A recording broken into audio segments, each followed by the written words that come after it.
आज हम इस वीडियो में आपको बताने वाले हैं डायरेक्ट स्पीच के इनडायरेक्ट स्पीच।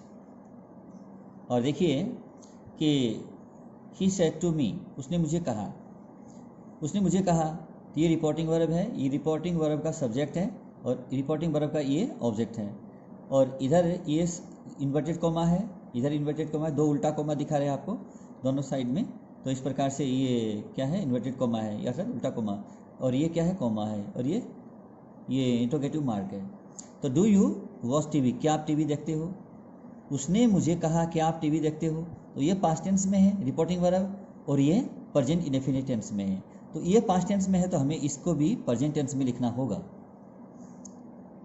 तो इसको इस प्रकार से लिखेंगे, ही सेड टू मी, उसने मुझे कहा। अब इधर अंदर का जो स्पीच का जो सेंटेंस है ये प्रश्नवाचक है, ये प्रश्नवाचक है, इसलिए सेड टू को आस्क्ड में बदलना होगा। तो ही आस्क्ड मी, अब टू लगाने की आवश्यकता नहीं है, सेड के बाद में टू लगता है लेकिन आस्क्ड के बाद में टू नहीं लगता, सीधा ऑब्जेक्ट लगाना है आपको, डायरेक्ट ऑब्जेक्ट, ठीक है, सीधा ही। तो ही आस्क्ड मी, उसने मुझे पूछा। अब ये क्या है कि सहायिक्रिया से प्रश्नवाचक है ये। तो सहायिक्रिया से जो प्रश्नवाचक जब बनता है तो हम इसे इफ से जोड़ते हैं, इफ से जोड़ते हैं। इफ यहाँ कंजक्शन का काम कर रहा है। तो इफ, अब क्या करना है कि ये यू है, अब यहाँ आई होता है, वी होता है, तो हम सब्जेक्ट के अकॉर्डिंग उसको बदलेंगे। अगर यहाँ यू होता है तो हमें मी के अकॉर्डिंग बदलेंगे, अर्थात रिपोर्टिंग वर्ब के ऑब्जेक्ट के अनुसार इसको यू को बदला जाएगा। तो मी का सब्जेक्ट क्या हुआ, इस वाक्य का ये सब्जेक्ट है, तो मी का सब्जेक्ट क्या होगा, आई, तो ये हुआ आई बन गया इसका। अब ये टेंस देखना है, ये प्रेजेंट इंडेफिनिट है, प्रेजेंट इंडेफिनिट को हम पास्ट इंडेफिनिट में बदलते हैं। तो वॉच का क्या होगा, watched,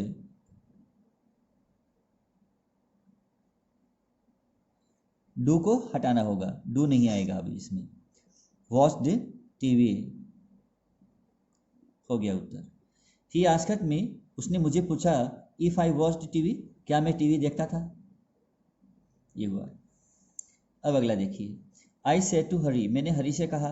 did you attend the function, क्या तुम फंक्शन में उपस्थित हुए। तो ये पास्ट टेंस, पास्ट इंडेफिनिट में क्यों इंट्रोगेटिव है और ये पास्ट इंडेफिनिट है। तो देखना है कि अब इसमें क्या है, ये पूछा गया है इसमें। तो did you attend the function, क्या तुम फंक्शन में उपस्थित हुए, तो इसमें पूछा गया है तो सेड टू को आस्क्ड करना होगा। तो आई आस्क्ड हरी, मैंने हरी से पूछा, तो हरी का हरी ही आएगा, ठीक है ना, यह ध्यान रखना है। अब यहाँ जो ये सहायिक्रिया से बना हुआ ये क्वेश्चन है, हम दोनों को इफ से जोड़ेंगे।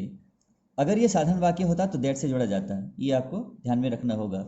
तो इफ, अब यू को बदलना है ऑब्जेक्ट के अनुसार, ऑब्जेक्ट में कौन है, हरी, हरी कौन है, ही। अब इसका क्या बन जाएगा, ही बन गया ये। अब क्या होगा, डिड को किस में बदलोगे, ये टेंस कौन सा है, ये पास्ट इंडेफिनिट में, पास्ट इंडेफिनिट पास्ट परफेक्ट में बदलता है, पास्ट इंडेफिनिट पास्ट परफेक्ट में बदलता है।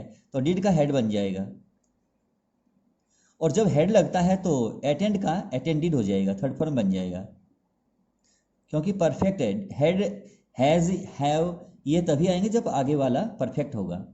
तो देखिए, अटेंडिड, if he had attended the function,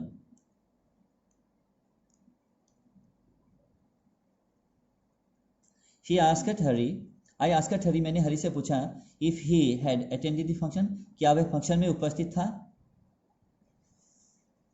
देखिए अगला, she said, उसने कहा, why were they late, वे देरी, उन्होंने देरी क्यों कर दी, अर्थात वे विलंब क्यों थे।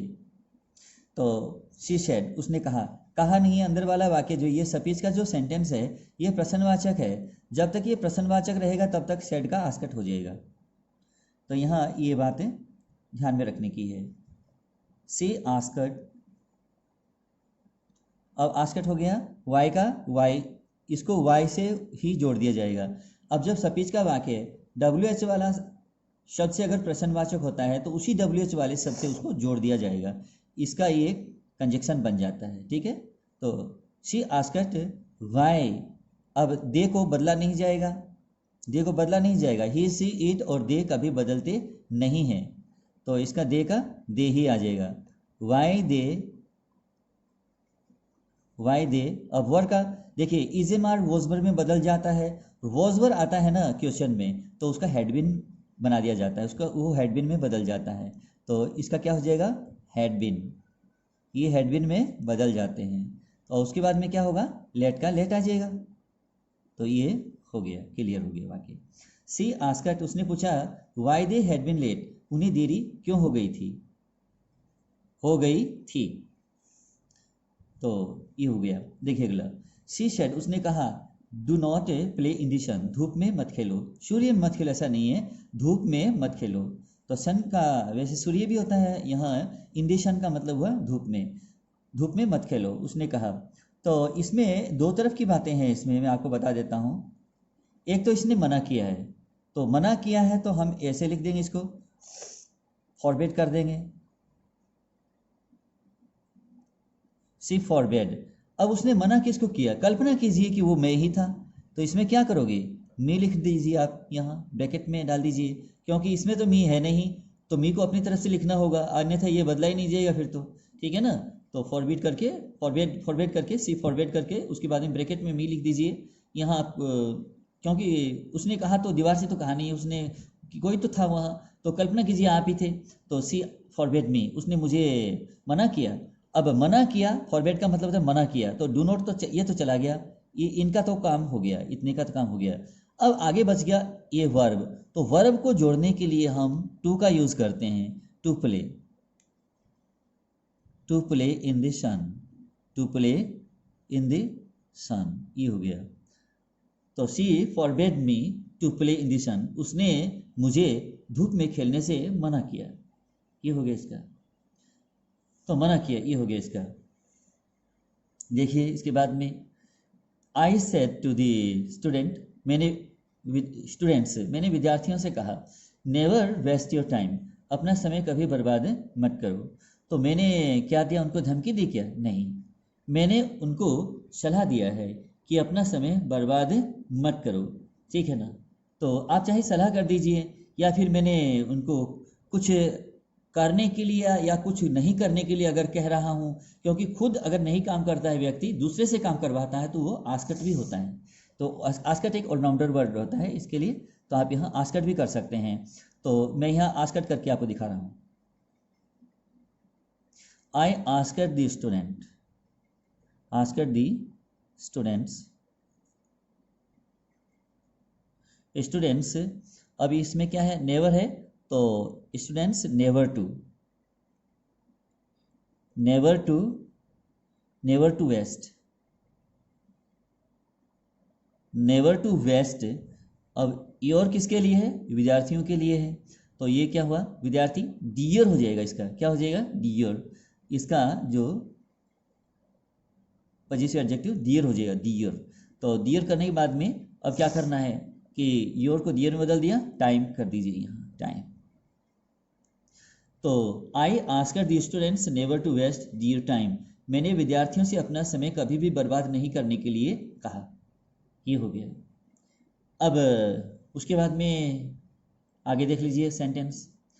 अब इसमें क्या है कि अब अगर मान लीजिए इसको एडवाइज कर दिया जाता, तो आई एडवाइज द स्टूडेंट्स, अब एडवाइज द स्टूडेंट्स से फिर आगे बात तो वही होती ना, नेवर टू से ही जोड़ना पड़ता है इसको, लेकिन ये सही है आपका। तो ही सेड टू मी, उसने मुझे कहा please tell me the way to the palace, मुझे महल का रास्ता बताओ, कृपया मुझे महल का रास्ता बताओ। तो यहाँ जब प्लीज़ या काइंडली आ जाता है, तो उसका सेड टू के स्थान पर हम क्या करेंगे, रिक्वेस्टेड कर देते हैं, क्या करते हैं, रिक्वेस्टेड। तो देखिए अब कोई व्यक्ति महल का रास्ता पूछेगा ना, तो वो कृपया, प्लीज़ का या काइंडली का प्रयोग तो अवश्य ही करेगा, क्योंकि व्यक्ति को, सामने वाले व्यक्ति को खुश करने के लिए प्लीज़ या काइंडली का यूज़ करता है। तो ही सेड टू मी, उसने मुझे कहा, तो इसमें क्या होगा, सेड टू का रिक्वेस्टेड कर दीजिएगा, REQUESTED, ही रिक्वेस्टेड मी, ही रिक्वेस्टेड मी। अब प्लीज़ का काम हो गया, क्योंकि प्लीज़ को और सेड टू को हमने रिक्वेस्टेड बना दिया, अब यहाँ प्लीज़ नहीं बचा है, ये मान के चलना है। अब क्या हो गया, वर्ब सीधा आ गया ना, अब सीधे वर्ब को नहीं रखा जाएगा, टू से इसको रखा जाएगा यहाँ, to tell, to tell me. अब मी जो है, अब मी को थोड़ा सा आपको देखना होगा, मी को सब्जेक्ट के अकॉर्डिंग बदलेंगे, ये रहा आपका सब्जेक्ट। अब सब्जेक्ट कौन है? ही है, तो आई का ऑब्जेक्ट मी होता है, तो ही का ऑब्जेक्ट क्या होगा? हिम होगा ना, तो टू टेल हिम हो जाएगा हिम। दी वे, तो ये दी वे आ जाएगा, यहाँ ज्यों का त्यों ही आ जाएगा दी वे। और टू दी पैलेस, ये भी सेम आ जाएगा, to the way to the palace, PALACE, palace, ये पैलेस हो गया। तो he requested me to tell him the way to the palace, उसने मुझसे प्रार्थना किया कि मैं उसे महल का रास्ता बताऊं। तो देखिए अगला, ही सेड, उसने कहा, गुड बाय, अलविदा, माय ब्रदर, मेरे भाई अलविदा। उसने कहा कि अलविदा मेरे भाई। तो देखिए अब इसको हल कैसे करते हैं। अब इसको एक तरफ से तो जैसे मान लीजिए अब फॉरवर्ड नहीं है आपका, ये बैड करना पड़ेगा। क्या करना पड़ेगा? बैड। ही बैड, उसने कहा क्या कहा? गुड बाय का गुड बाय रख दीजिएगा सेम।